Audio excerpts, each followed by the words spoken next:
Alright guys, we have beta news, no intro, no nothing. Let's get right into what was released tonight.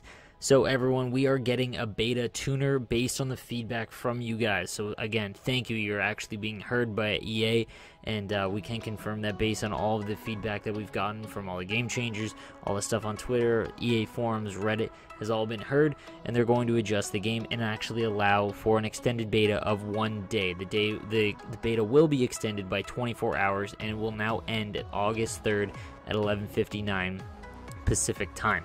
So let's go over what is getting changed. So the first change, widen the front angle for which a stick blade can hit a skate and not trigger a trip to reward well-positioned pokes. Poke checks from poor angles or where the defender's stick shaft hits a leg have not been changed, which means that what was happening was pokes were a little too aggressive. I didn't mind it, but anytime that the stick was or R1 was being pressed, even in the vicinity, was turning into a penalty. Whereas now, if the stick shaft actually hits a player's legs at all, it'll still trigger a penalty. But if you actually hit the stick blade first, it's going to actually knock it off the puck where you can actually use poke. So that's a good change, and I think that a lot of the community is going to like that. The next, increased gap in gameplay agility between players with high and low agility ratings to better differentiate skater styles.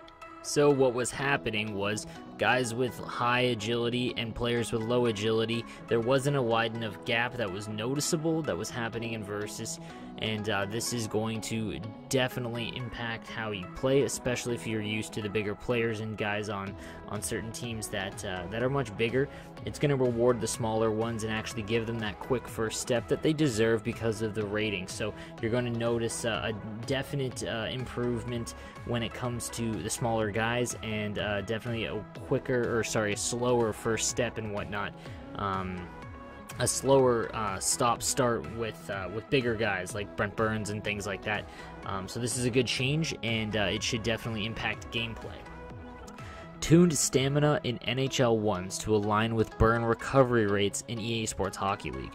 1's recoveries were previously lower than intended, meaning what would happen is you would burn out of stamina insanely early in 1s, and so it's going to remain much quicker throughout the entire length of the game. Again, this makes 1 more arcadey and actually fun, because that's what the mode is intended to be. It's a good change. They've tuned down hit assist in 1s to increase the skill gap and reward positioning.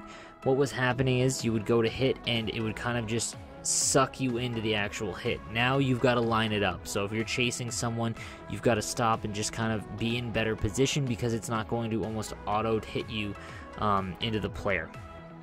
Lastly, tuning improvements to boarding penalties. Previously, players were penalized when hitting players along up the boards, which was unintended.